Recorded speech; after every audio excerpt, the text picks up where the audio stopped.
नमस्कार दोस्तों, कैसे हैं आप लोग। आई थिंक बहुत अच्छे होंगे।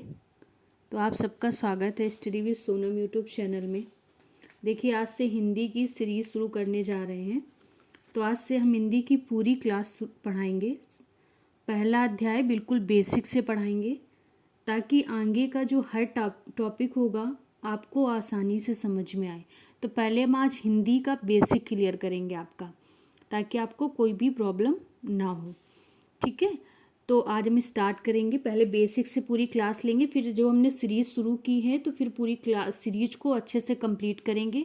रटेंगे नहीं, समझाएंगे, कॉन्सेप्ट आपका क्लियर करेंगे तो आपको कोई भी प्रॉब्लम नहीं होगी। तो चलिए स्टार्ट करते हैं। हम क्या पढ़ने जा रहे हैं, वर्णमाला को आज हम बेसिक से पढ़ेंगे। पूरा वर्णमाला अच्छे से समझाएंगे आपको।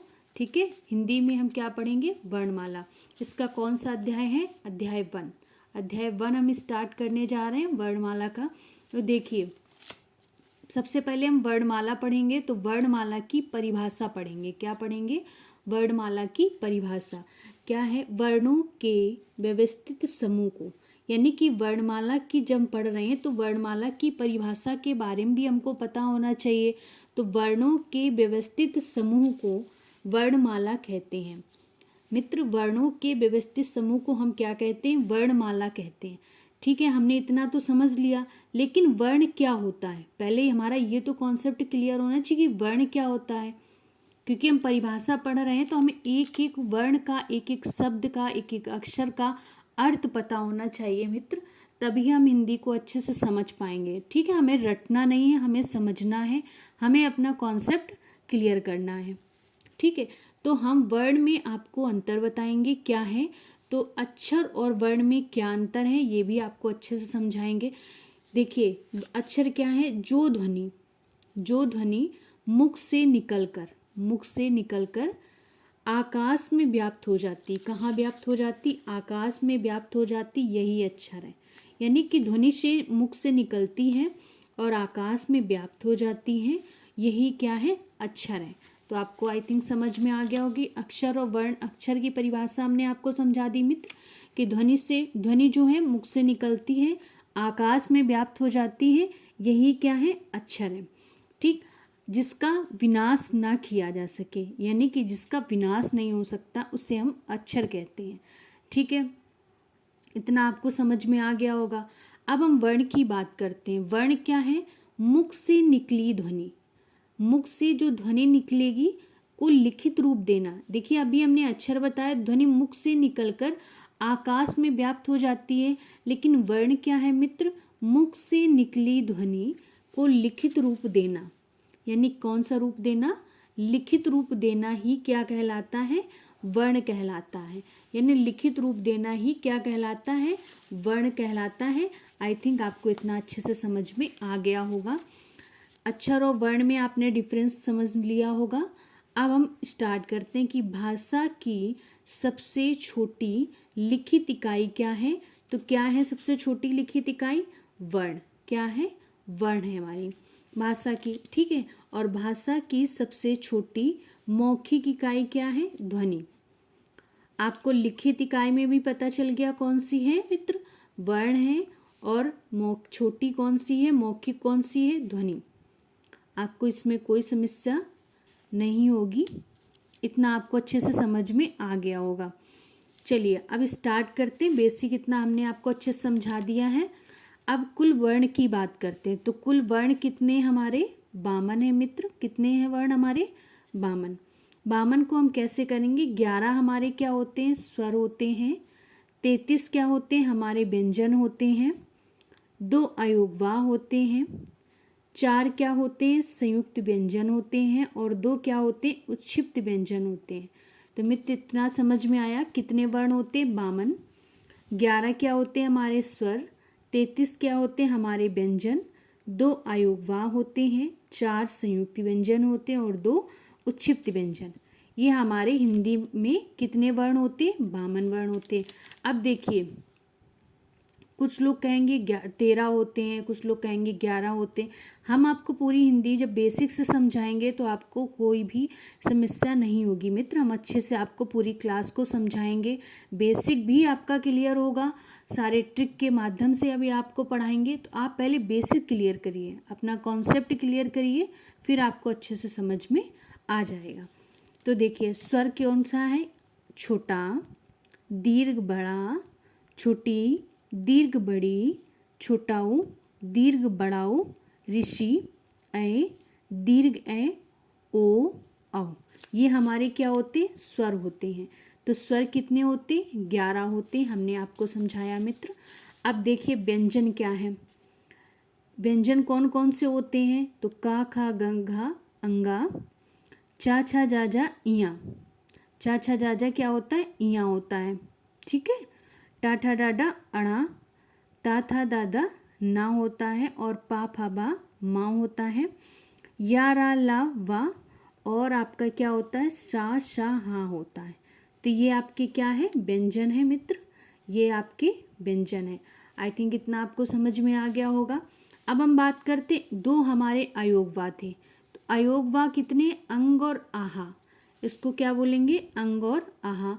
मित्र इतना आपको समझ में आ गया होगा, आपको समझते हुए क्लास को पूरी देखना है। अयोगवा, अंग और आहा हो गया। अब हम बात करते हैं संयुक्त व्यंजन कौन कौन से होते हैं, तो छा, त्रा, ज्ञा, सा। 4 हमारे मित्र संयुक्त व्यंजन होते हैं। इनको जब हम हिंदी व्यंजन पढ़ाएंगे तो बहुत अच्छे से आपको समझाएंगे। तो छा क्या होता है, का धन सा होता है, त्रा ता धन रा होता है। और 2 हमारे उच्छिप्त व्यंजन होते हैं, अड़ा, औड़ा। इनको अड़ा औड़ा बोलेंगे क्योंकि उच्छिप्त व्यंजन होते हैं। इन्हें हमें ताड़न जात व्यंजन बोलते हैं। कौन सा व्यंजन बोलते हैं, ताड़न जात व्यंजन। तो मित्र इतना अच्छे समझ में आ गया होगा, ये कौन से व्यंजन है, ताड़त जात व्यंजन है। बताइए इसमें किसी को कोई डाउट है, नहीं होना चाहिए क्योंकि आपको बिल्कुल अच्छे से बेसिक से समझाया गया। अब देखिए बात करते केंद्रीय हिंदी निदेशालय की। केंद्रीय हिंदी निदेशालय ने वर्ष 1983 में हिंदी भाषा कैसे लिखा जाए इसके बारे में विचार किया, ठीक है। इसके बारे में क्या किया, विचार किया कि भाषा को हम कैसे लिखा जाए, इसके बारे में इन्होंने क्या किया, विचार किया। तो देखिए देवनागरी लिपि, कौन सी लिपि है, हिंदी भाषा की कौन सी लिपि है, देवनागरी लिपि। देवनागरी लिपि और हिंदी वर्तनी का मानकीकरण, क्या कौन सा, मानकीकरण जारी कराया। किसने जारी कराया, केंद्रीय हिंदी निदेशालय ने। कब जारी कराया, वर्ष 1983 में। हिंदी भाषा कैसे लिया जाए, कैसे लिखा जाए, कैसे बोला जाए, इसके लिए देवनागरी लिपि थी और हिंदी वर्तनी का मानकीकरण जारी कराया गया, ठीक है। अब अंतर्राष्ट्रीय अंक भी होते हैं हमारे, कौन से अंक होते हैं, अंतर्राष्ट्रीय अंक। तो कौन कौन से होते हैं, जैसे 1 2 3 4 5 6 7 8 9 10, ये अंतर्राष्ट्रीय अंक होते हैं हमारे। देवनागरी अंक हमारे कौन से होते हैं, देखिए देवनागरी कैसे लिखा जाता था, आप देखिए कैसे देवनागरी को लिखते थे हम, 1 2 3 4 5 6 7 8 9 10, ऐसे हम लिखा करते थे, ठीक है। अब आपने कहा कि देवनागरी, तो मित्र आपको बता दिया कि हिंदी भाषा की लिपि कौन सी है, देवनागरी। लेकिन इतना आपको अच्छे से समझ में नहीं आया होगा, इसके लिए हम आपको पहले समझाएंगे अच्छे से। तो देखिए इसका कॉन्सेप्ट कैसे करेंगे। हिंदी भाषा की लिपि कौन सी होती है, हिंदी भाषा की लिपि है देवनागरी। इसको भी बहुत अच्छे से समझाएंगे आपको क्लास में, लेकिन आपको क्लास में ध्यान से देखना है और क्लास को ध्यान से पढ़ना भी है।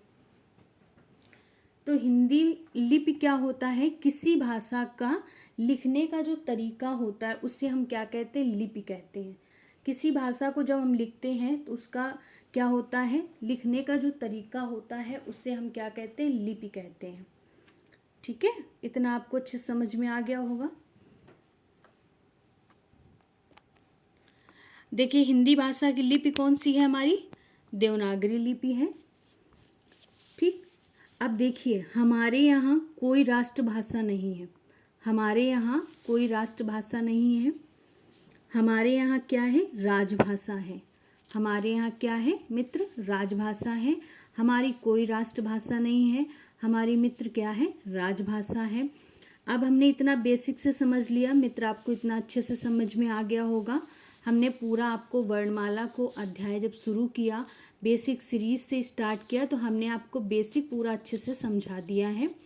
अब हम देखिए स्टार्ट करते हैं, कुछ कॉन्सेप्ट आज क्लियर कर देंगे आपका। जैसे कि स्वर पढ़ाएंगे तो सबसे पहले आपको परिभाषा पता होनी चाहिए कि वे वर्ण जिनका उच्चारण स्वतंत्र रूप से होता है। कैसे होता है, स्वतंत्र रूप से होता है, यानी कि बिना किसी सहायता के होता है, यानी कि किसी की अन्य की सहायता नहीं ली जाती मित्र।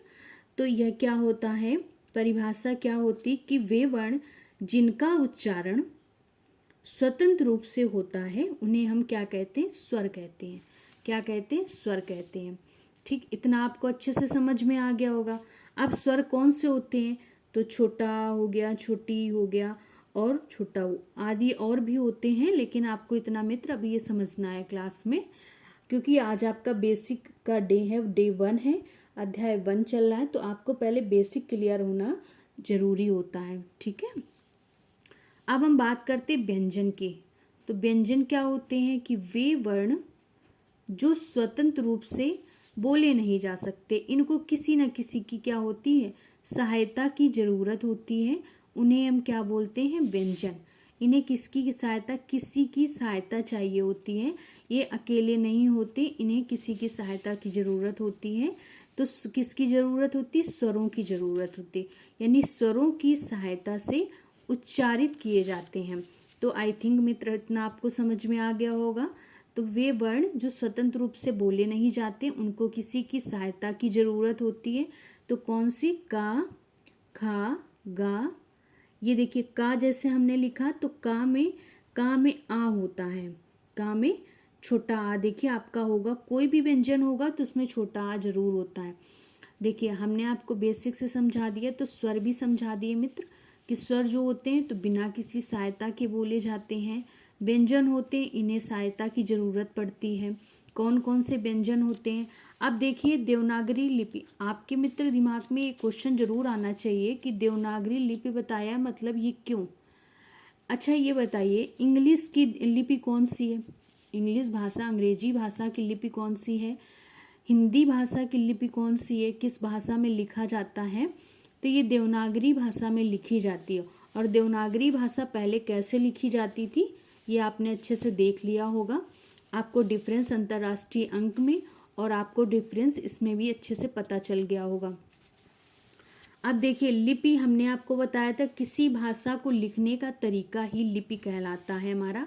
और हिंदी भाषा की लिपि कौन सी है, देवनागरी। कौन सी लिपि है, देवनागरी लिपि है हमारी हिंदी भाषा की। तो आई थिंक इतना अच्छे से आपको समझ में आ गया होगा। अब देखिए आज हमने आपको बेसिक से पूरी क्लास को समझा दिया है। अब आपको कल हम अध्याय स्टार्ट करेंगे वर्णमाला, जिसमें आपको जो भी हमने शॉर्ट वीडियो बनाया था, जितने भी टॉपिक इम्पोर्टेंट दिए थे, आपको सारे फैक्ट उसमें लिख दिए हैं, आप वहाँ से नोट कर लेना। और वर्णमाला को अच्छे से पढ़ के आना ताकि आपको कल अच्छे से समझ में भी आए। ठीक है, तो ध्यान से आपको पढ़ना है। और कल से आपकी प्रॉपर रात 9 बजे क्लास मिला करेगी आपको वर्णमाला की। मित्र आप जुड़ना मत भूलिए, study with Sonam YouTube channel परिवार का हिस्सा बनिए, इसको आगे बढ़ाइए और आपको निरंतर सारी क्लासें मिलती रहेंगी। ठीक है, तो आप बस पढ़ते रहिए और बेसिक से समझाएंगे, रटने का कोई मतलब नहीं, जब होगा तब हम ट्रिक के माध्यम से आपको समझा देंगे अच्छे से। ठीक है, धन्यवाद।